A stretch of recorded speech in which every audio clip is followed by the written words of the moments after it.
Hello guys, আসসালামু আলাইকুম। আশা করি সবাই ভালো আছেন। আজকে পারফিউম নিয়ে কথা বলার কোনো মুড নাই। মন মানসিকতাও খুব ভালো না। মনটা ভালো না, বেসিক্যালি মানসিকতা সবসময় ভালো থাকে, সবসময় পজিটিভ চিন্তা করার চেষ্টা করি। অনেকদিন ভিডিও করি না, আসলে অনেক খারাপ টাইমের মধ্যেই যাচ্ছি।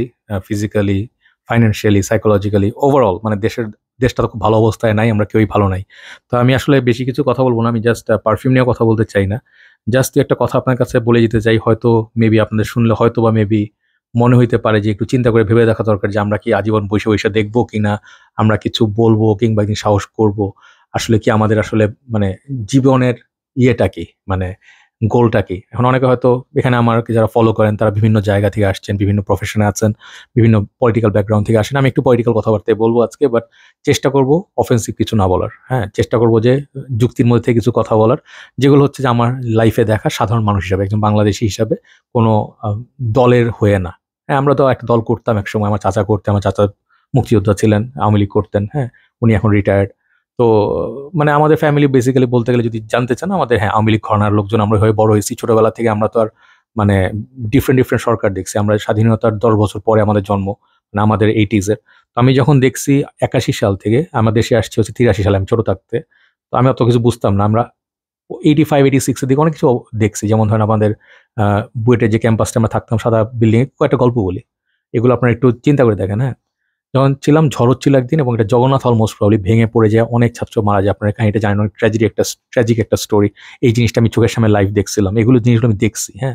আমি যেখানে ঘুমাচ্ছিলাম আমাদের বুয়েটের যে ক্যাম্পাসে সাদা বিল্ডিংটা ৫ তলায় আমরা থাকতাম। ওখানে জাস্ট আমার ওই জানালার পাশে একটা খাট ছিল। আমি ওখান থেকে জাস্ট বিশাল শব্দ শুনে তাকায় দেখি যে মুহূর্তের মধ্যে ভেঙে পড়ে গেল। তো এটা আমি দেখছি। আমি আরো কি দেখছি? আমি দেখছি হচ্ছে যে আমাদের এরশাদ যখন সরকারে ছিল, মানে জাতীয় পার্টি, ওই এরাটাতে আমরা বড় হয়েছি এবং ওই সময়টাতে অনেকে বলতো স্বৈরাচার নিপাত যাক, তুই রাজাকার। আপনারা নাটকগুলো দেখছেন, হুমায়ূন আহমেদের নাটক ছিল। এবং আমাদের বেড়ে ওঠা হয়েছে কি এরকম যে মানে খুব প্রাউডলি আমি বলি, প্রাইড নিয়ে কথাগুলো বলবো আজকে। আমি কোন ধরনের প্রাইড নিয়ে আমার অবস্থানটা জানান দেওয়ার চেষ্টা করবো শক্তভাবে, যে আমি কেন মানে মুক্তিযুদ্ধের পক্ষের শক্তি, মুক্তিযুদ্ধ, এই জিনিসগুলো আমরা কেন এত সিরিয়াসলি দেখছি এবং জিনিসগুলো আমার কাছে এত ভ্যালুয়েবল কেন। হ্যাঁ, আপনারা হয়তো মনে মনে কিছু গালি ঠিক করে রাখছেন, গালিগুলো পরে দেন, অসুবিধা নাই, দিয়ে চালিয়ে পারেন, নাও দিতে পারেন, সমস্যা নাই। বাট আমি আপনাদের কথাগুলো বলি।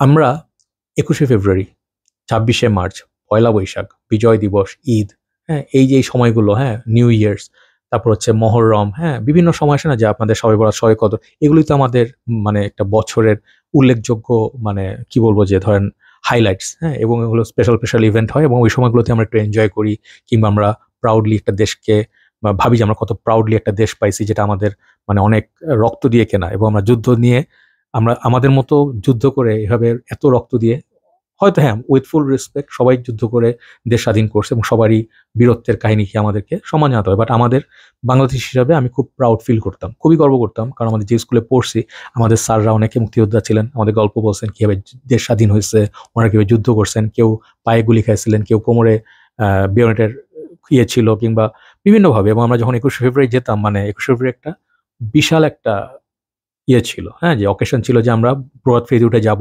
ফুল নিব বুয়েটের ক্যাম্পাস থেকে এবং আমরা লাইন ধরে খালি পায়ে গিয়ে আমরা ওই যে হেঁটে গিয়ে আমরা পুষ্পস্তবক অর্পণ করবো বা ফুলটা দিব। এখানে মাঝে মাঝে দেখা যেত যে ওই সময় কিছু স্পেশাল টাইম ছিল। আমি নরমাল ভাবে বলতেছি, কোন দলের হয়ে বলতেছি না।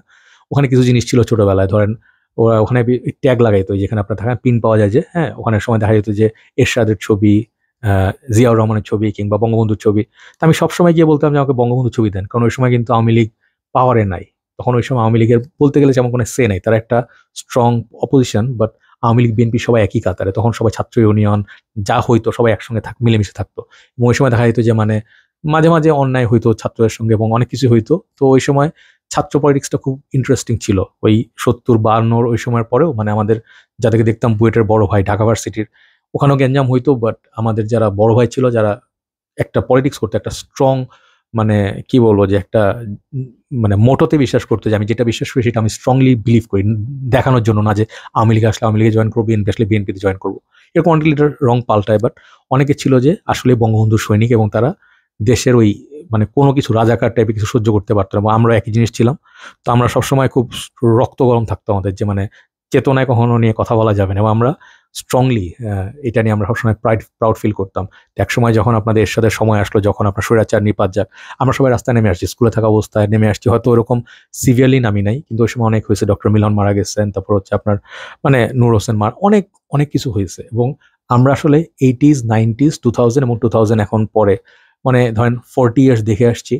আমি ধরেন 20 বছর হয়তো 19 বছর মালয়েশিয়া ছিলাম, বাট আসা যাওয়ার মধ্যে ছিলাম। সো এই সময় আমাদের গভর্নমেন্ট চেঞ্জ হয়েছে, বিএনপি ছিল, আওয়ামী লীগ ছিল, সবার ব্যবহারই দেখছি। এবং সত্যি কথা বলতে মানে সবার মধ্যেই মানে আমি কখনোই মানে পারফেকশন খুঁজে পাই নাই। মানে সবসময় দেখা গেল যে করাপশনটাই মানে সবারই টপ প্রায়োরিটি। দেশে কারেন্ট থাকে না, আসলে আমি তো ভাই পলিটিক্স দেখবো না, আমি দেখবো দেশে কি হচ্ছে, দেশে আপনার রাস্তার কি অবস্থা, গেলে জ্যাম কিরকম, আইন শৃঙ্খলার অবস্থা কিরকম, চুরি চিন্তাই কিরকম হচ্ছে, জিনিসপত্রের দাম কেমন। হ্যাঁ, তো আমি এরকম দেশে যখন প্রায় আসতাম, আমি দেখতাম যে ভাই সিএনজির কাহিনী হতো। একটা সময় ছিল চোখে মলম পার্টি। হ্যাঁ, আমার ফ্রেন্ড ছিল, বেস্ট ফ্রেন্ড, যে আপনার আরো ভাইরাসের guitarist, he was use to be my one of the best friends. Okay একবার অ্যাটাক করা হয়েছিল, রঞ্জন নাম। ও এয়ারপোর্ট হয়ে উত্তরা যাচ্ছিল বাসায়। এটা অনেকের কাহিনী, এটা 2003-4-এর কাহিনী হবে। তো ওই সময় চোখে মলম ঢেলে ওর ফোনটা নিয়ে যাওয়ার চেষ্টা করছে, বাট অনেক সাহসী ছিল, লাথি মেরে একটাকে ফেলে দিয়ে ও নিজে পড়ে হাত ভেঙে বেঁচে গেছিল, বাট ওর চোখে অনেকদিন সমস্যা ছিল। তো এই যে জিনিসগুলো আমরা সবসময় দেখতাম, কমপ্লেন করতাম, দেশে আসলে কারেন্ট থাকে না, 5-6 ঘন্টা টানা লোডশেডিং। এগুলো আজকে আমরা দেখিনি, বাট এখন হয়তো মেবি এত খারাপ অবস্থা নাই, বাট খারাপ অনেক দিক দিয়ে হয়েছে আরো। এবং সময়ের সাথে সাথে যেটা বলতে যাচ্ছি যে আমাদের যে এক্সপিরিয়েন্স গুলো, ইমোশন গুলো, দেশের প্রতি যে টান, হ্যাঁ, আমাদের ধরেন একটা আওয়ামী লীগের প্রতি আমাদের একটা টান, হ্যাঁ, যে ছিল ন্যাচারালি আসতো, আমাদেরকে বলতে হতো না যে এই তোরা গিয়ে নৌকা করে, এই তোরা গিয়ে বিএনপি কর। হ্যাঁ, তো আমি বিশ্বাস করতাম যে আমরা বঙ্গবন্ধুর আদর্শে আদর্শিত। এবং যখন একটা 15ই আগস্টে গ্রেনেড হামলা হয়, তখন আমাদের রাগের চোটে মানে আমরা চাইছিলাম যেটা বিচার হোক, বিকজ এটা এত বড় ন্যাক্কারজনক ঘটনা।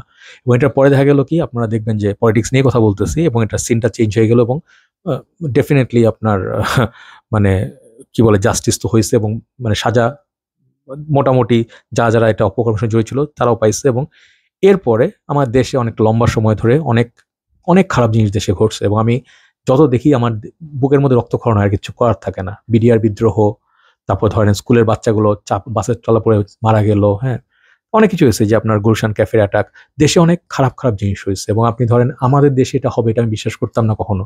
এবং লাকিলি কোনো সময় আমি দেশে ছিলাম না, আমি বাড়ি থেকে দেশে নিউজগুলো পড়তাম এবং ভাবতাম যে ভাই, ছেলেমেয়েরা এরকম করছে কেন, এরা তো অস্থির কেন, এবং এই জেনারেশনগুলো এরকম কেন, রাগান্বিত কেন।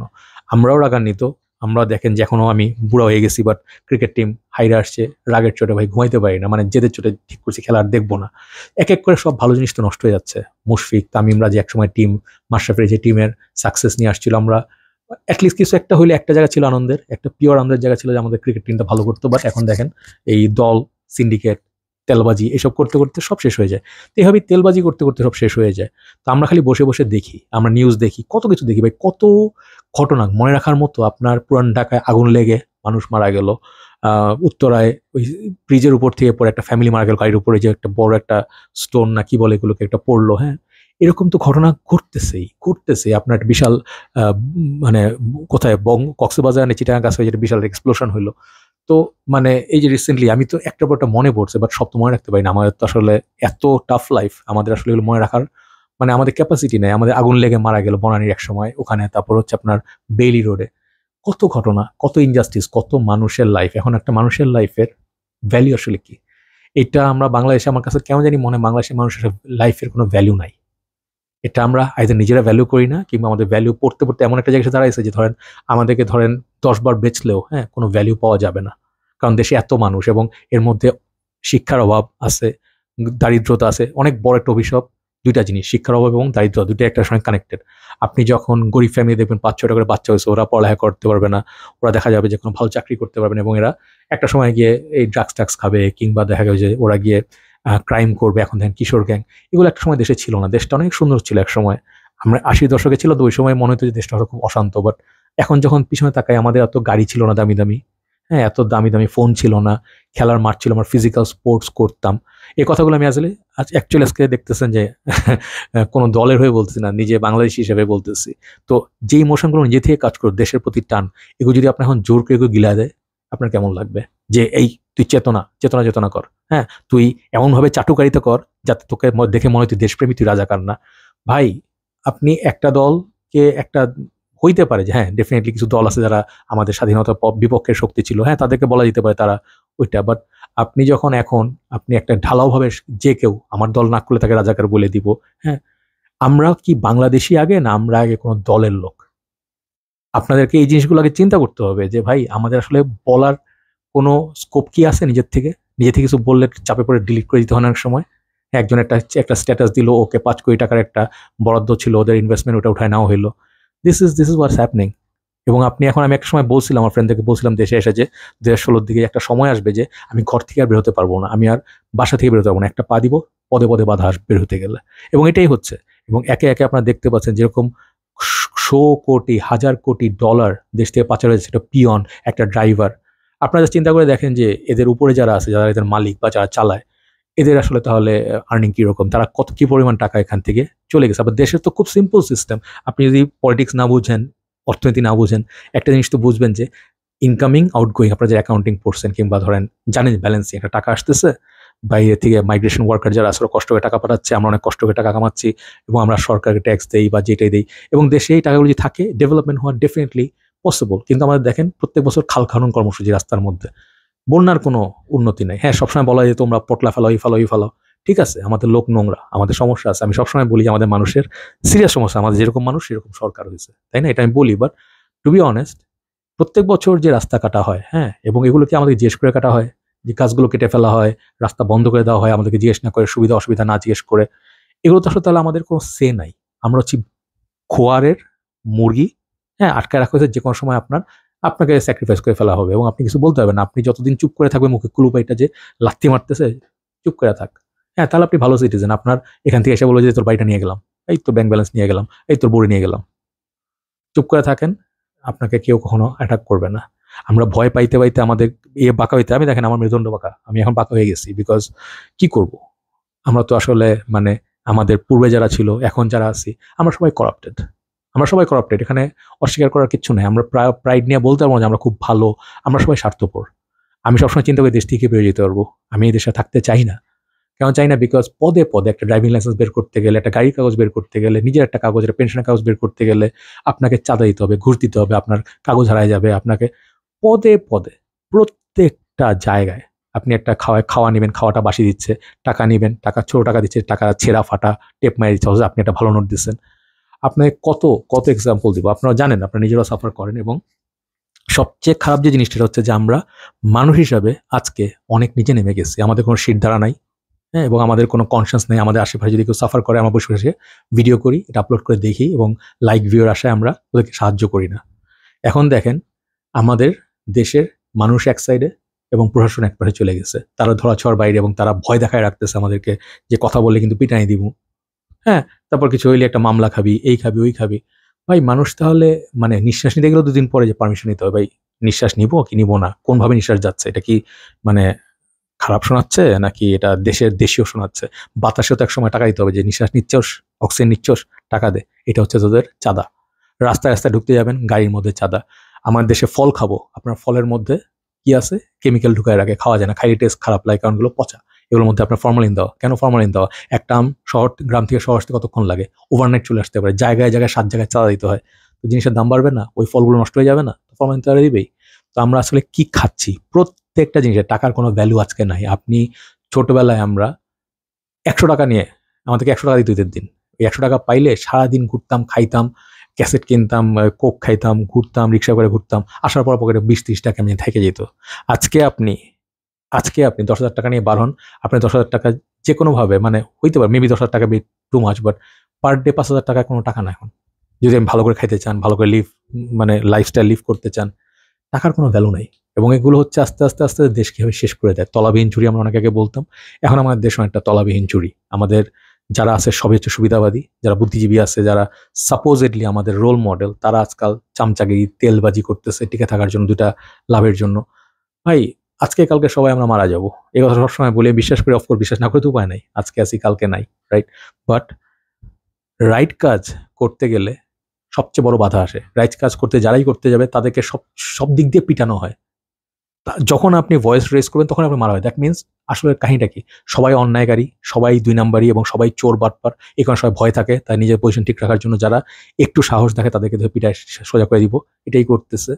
যাদেরকে রাষ্ট্রর উচিত সিকিউরিটি দেওয়া, রাষ্ট্রই তাদের পিটাচ্ছে। এই কথাগুলি বলতে যাচ্ছিলাম। আপনার চিন্তা করে দেখেন আরো কদিন চুপ করে বসে থাকবেন এভাবে। এক এক করে চুপ করে বসে থাকতে অন্যায় যে করে, অন্যায় যে সহে, দুজনই খারাপ। তো আমি এটাই বলতে চাচ্ছি, খুব লজ্জা লাগে, খুবই লজ্জা লাগে, খুব খারাপ লাগে। মেবি কিছু করলেই হয়তো কেউ বলবে যাই বেটা, তুই কি জানোস, তুই কে? হ্যাঁ, তখন আপনাকে জিজ্ঞেস করাবে তুই কে। তখন এই তো তুই তুই কোন সাহসে কথা বলছ, তুই দেশ নিয়ে কথা বলছ কোন সাহসে? দেশ তো তোর না, তাই না? চিন্তা করে দেখেন, কোনো গণতান্ত্রিক দেশ, সাপোজেডলি ডেমোক্রেসি, যেই দেশে আমাদের prime minister, opposition leader, however it is, Rowshan Ershad হোক, খালেদা জিয়া, হুএভার অপোজিশন, আমাদের দেশে মেয়েদেরকে রাস্তার মধ্যে পিটানো হয়, তাদেরকে সম্মানহানি করা হয়, একটা ছেলেকে বুকে গুলি করে মেরে ফেলা হয়, জাস্ট লাইক দ্যাট। এই কারো ছেলে ছিল না, এই ছেলেটাকে ছোট করে বড় করে নেয় বাপ মা, এই ছেলেটাকে বলা হলো ট্যাগ দেওয়া হলো রাজাকার, তোকে মেরে ফেললাম। ছেলেটা দাঁড়ায় আছে, কি করছিল, কি অ্যাটাক করছিল করে? ছেলেটা জাস্ট লাইক দ্যাট বুকে গুলি খেয়ে মারা গেছে। যাই হোক, কথা বলতে চাই না আর। সবাই ভালো থাকেন, দোয়া করবেন দেশের জন্য, যাতে দেশ ভালো থাকে। জানি সবার মধ্যেই ফ্রাস্ট্রেশন চলতেছে, বাট শেয়ার না করে পারলাম না। সবাই ভালো থাকেন, কথা হবে, এবং সামডে দেশ আমরা ভালোভাবে পাবো। আসসালামু আলাইকুম।